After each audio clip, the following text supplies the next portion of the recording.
Hey, and welcome to NASA Edge. We're here at NASA Kennedy Space Center's press site as we get set for the launch of the Geostationary Observational Environmental Satellite, or the GOES-R satellite. I had a chance to sit down with the project manager for GOES, Greg Mant, at NOAA's Satellite Operations Facility in Maryland. So let's check that out. So Greg, I understand that GOES-R is a game-changing satellite. How is it? GOES-R is really a continuation of a long series of geostationary weather satellites. NOAA started flying them soon after NASA demonstrated the technology in the 1970s. But ever since we started with GOES-1 back in the mid-1970s, we have flown about the same technology now for 40 years. Oh, wow. This is the first time that we are from end to end redoing the entire system to introduce state-of-the-art technology into the GOES program. So it's a very exciting time for those of us who love building satellites to introduce a lot of new technologies, but also for the users who are going to see, like you said, a game changer in their world of new data sets, different ways of getting it that will really help them in their forecast process. I mean, essentially, this is a complete overhaul. It's a complete overhaul. Every aspect of the program is being changed. So Greg, I understand that this satellite is packed with a lot of instruments and a lot of cool stuff. Every instrument is upgraded and improved over what we've flown in the past. Our primary instrument is what we're calling our Advanced Baseline Imager. In the past, we've had about 5 channels. We're going to have 16 channels. So we're tripling the number of channels. The resolution in the visible spectrum is going to get doubled. So we're going to get a ½ kilometer resolution in the visible. Plus, we're scanning at a tremendously faster rate. So we'll be able to scan the entire hemisphere from the North Pole to the South Pole every 5 minutes. So when you combine all 3 of those things, we're going to have an amazing amount of data coming down to the forecaster so they really understand all the weather activity that's going on across the hemisphere and really improve their ability to forecast and warn. Now, of course, the first letter in GOES is geostationary. What does that mean in the scientific community? Well, geostationary basically means it's at an altitude that its orbit is going around the Earth at the same rate that the Earth is rotating. Therefore, from an observer on the Earth looking up, it appears that the satellite is always over you at every point.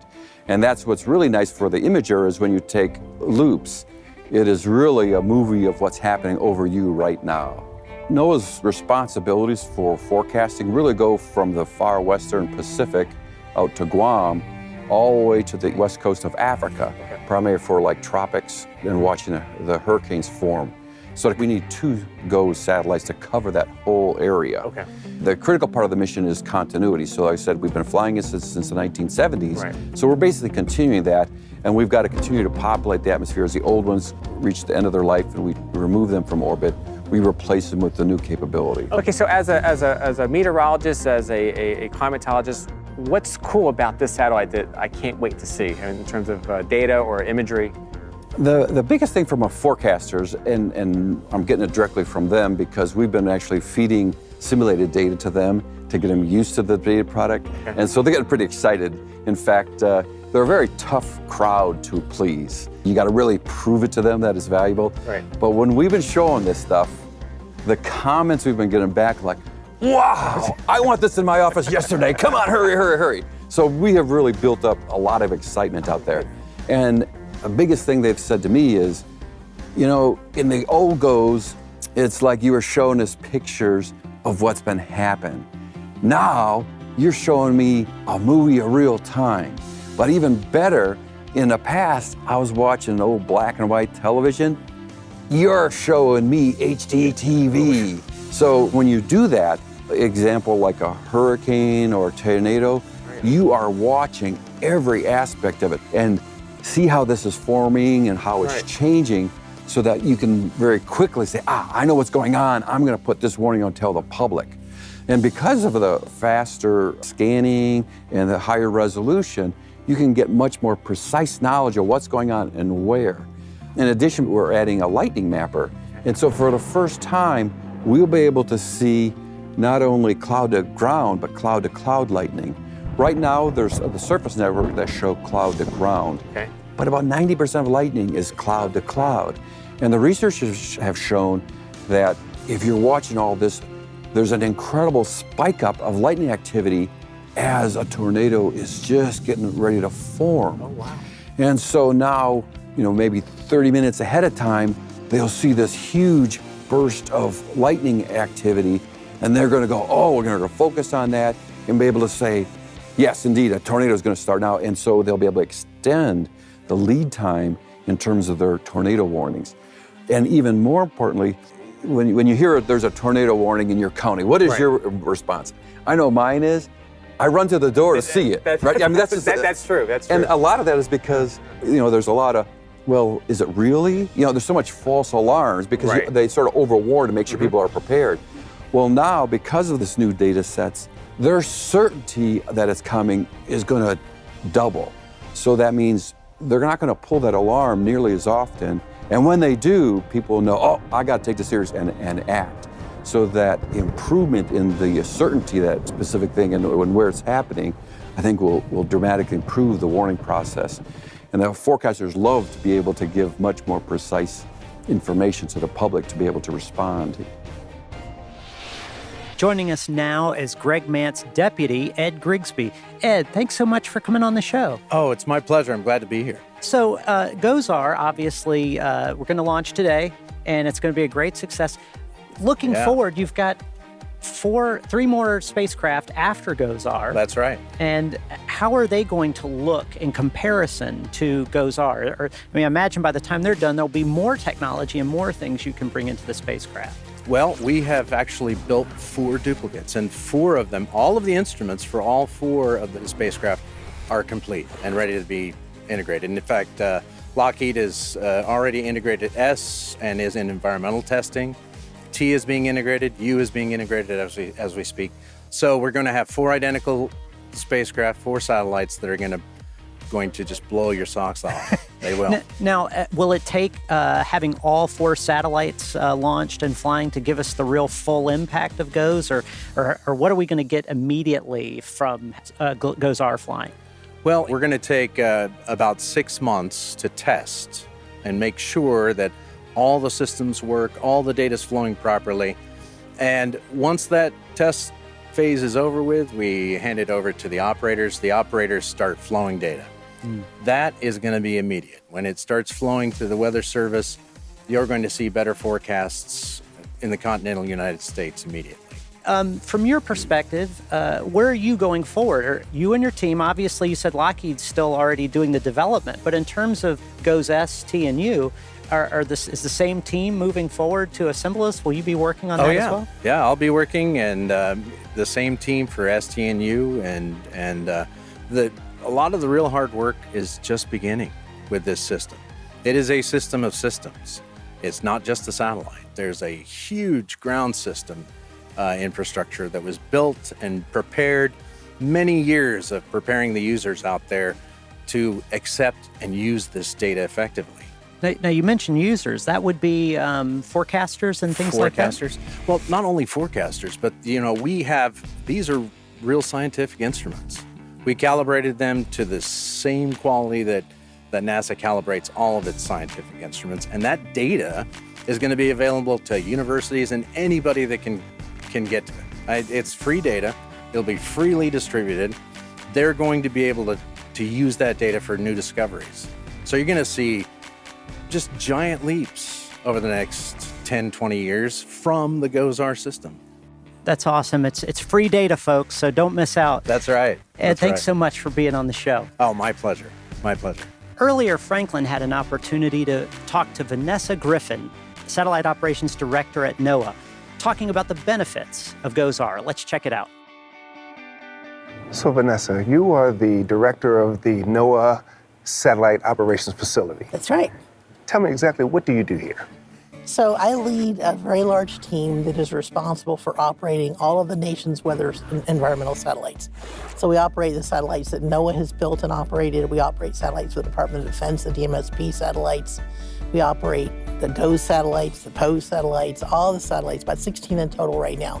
And we collaborate with international partners in helping to operate their satellites as well that collect meteorological and environmental data. Now, when I drove up to this building, I looked at it and I said, this is a very interesting looking building. It's very modern. Tell us a little bit about the building.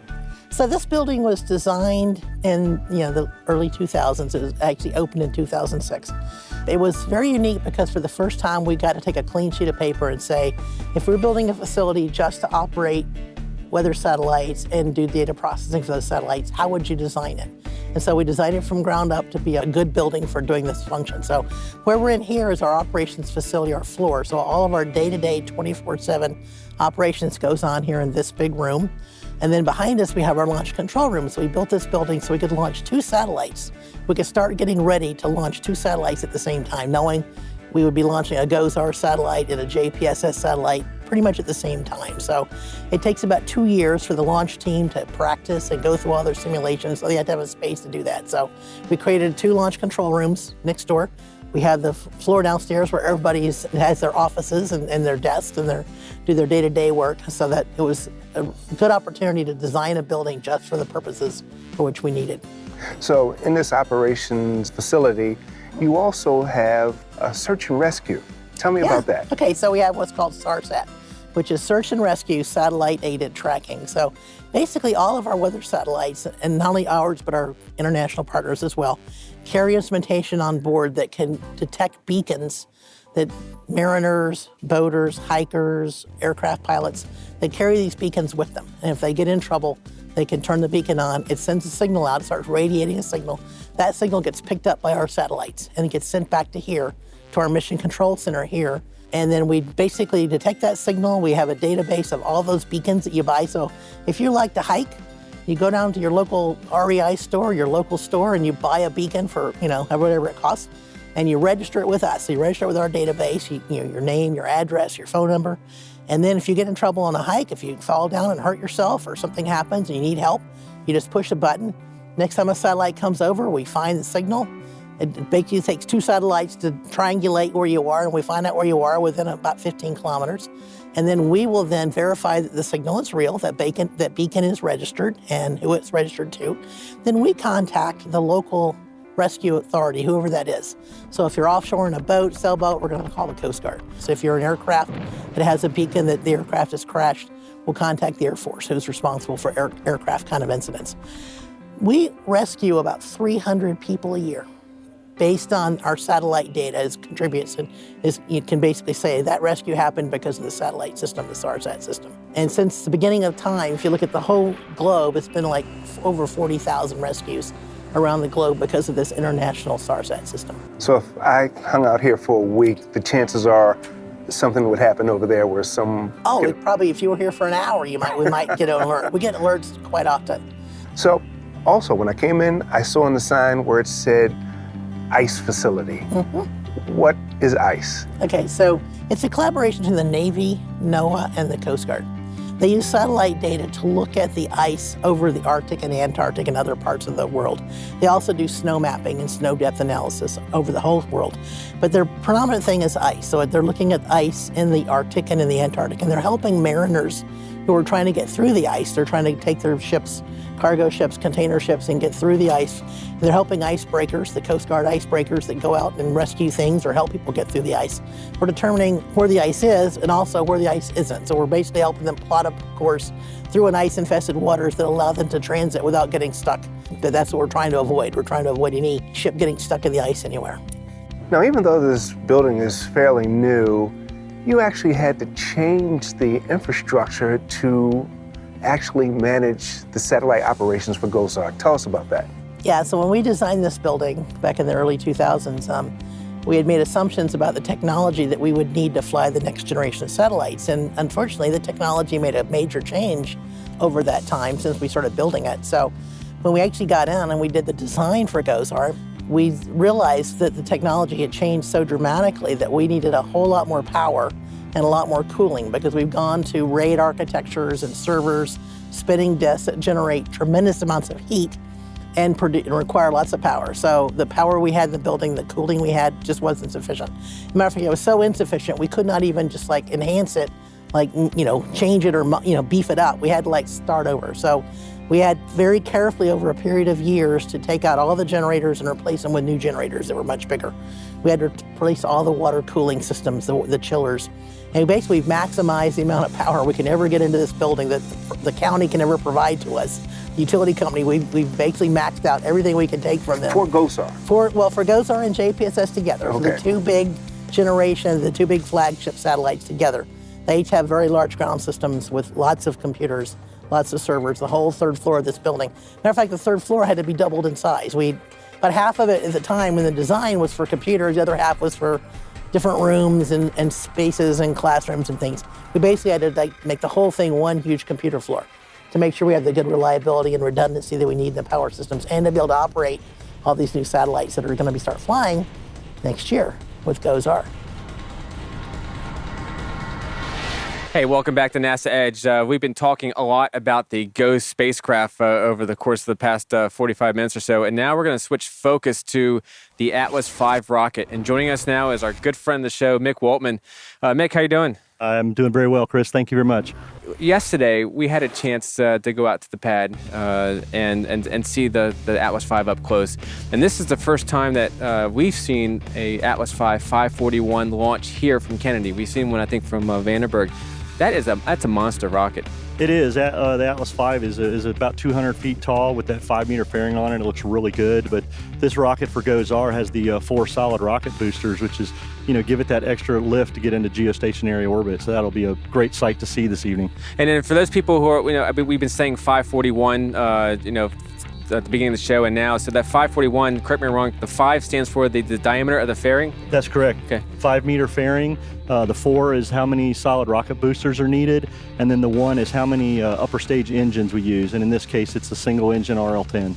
Let's go back to the whole spacecraft processing side. Mick is our resident expert when it comes to that. So we're looking at some footage here of GOSAR being Yeah, so you're here. seeing GOSAR arriving at the skid strip there on Cape Canaveral Air Force Station. That's a C5, isn't it? That's a C5, yeah. It's because of the size of the satellite. Correct. It's a very large satellite. This is, as you heard earlier about the satellite, it's going to provide some great instruments and stuff for the weather community, and that'll be good.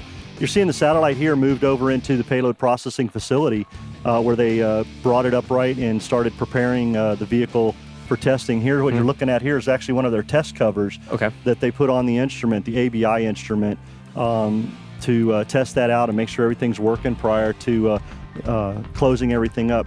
Here you're seeing them do a lot of cleaning of the solar array panels to make sure everything's crisp clean so they get power up when they're on station there. And then they move into the encapsulation, put those 5-meter fairings together around that big satellite. And you can see how they bring that together with the strong backs. Next thing we see is the Centaur vehicle arriving at Cape Canaveral Air Force Station from over the road. That got to us here roughly around in October, and they moved that over to the ASOC, the Atlas Spaceflight Operations Center, and did some testing there and then brought that out. Here what you're looking at is the first stage booster heading out to the VIF, where they'll begin getting it ready to lift up into the vertical integration facility. Okay, I was going to ask you what that. Yeah, there we go. Yeah, and this is what we call booster on stand, and that occurred here on October 24th.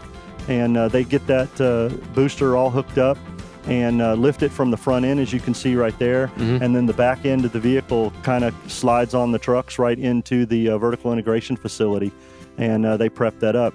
The next step of putting the vehicle together is to put those massive 62-inch solid rocket boosters on. And here you can see how they brought each one of those in, and they have to lift those up all the way to the top of the VIF, bring those back down and mate each one in their location on the booster. And those are live at this point, right? Those are loaded and ready right. to go. Okay. They just have to have the final ordnance connect done. And that was completed October 28th to get all 4 of those on. Here you see what we call the off-site vertical integration. It's actually the Centaur with its other assemblies around it heading out and being mated to the top of the vehicle. And then on top of that, we roll the spacecraft, the encapsulated spacecraft out. And that happened on November 9th. That was our spacecraft mate day. And they bring that to the base of the vertical integration facility. They lift that up all the way to the top and into the tower.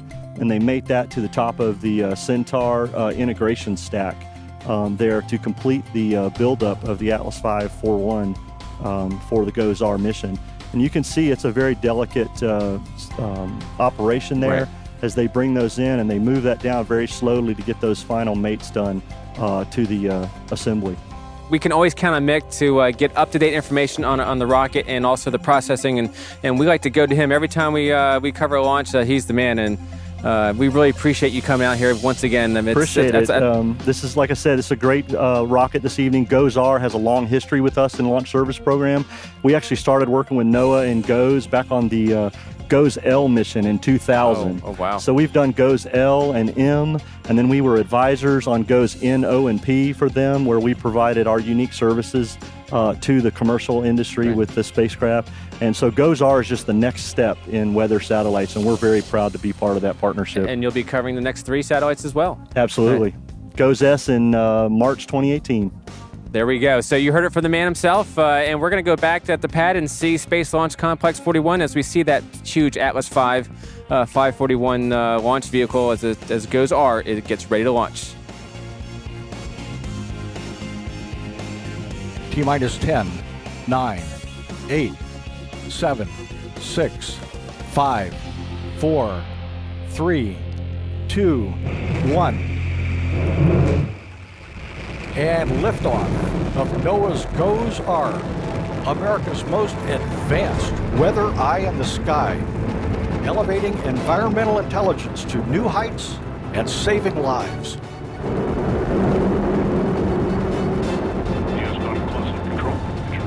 Good. Now flying the zero angle attack phase of flight. Fire rates look good. Booster has throttled down as scheduled. Response looks good. Roll program is complete. Fire rates controlling down the middle. Listening to the voice of Marty Malinowski. Mach 1.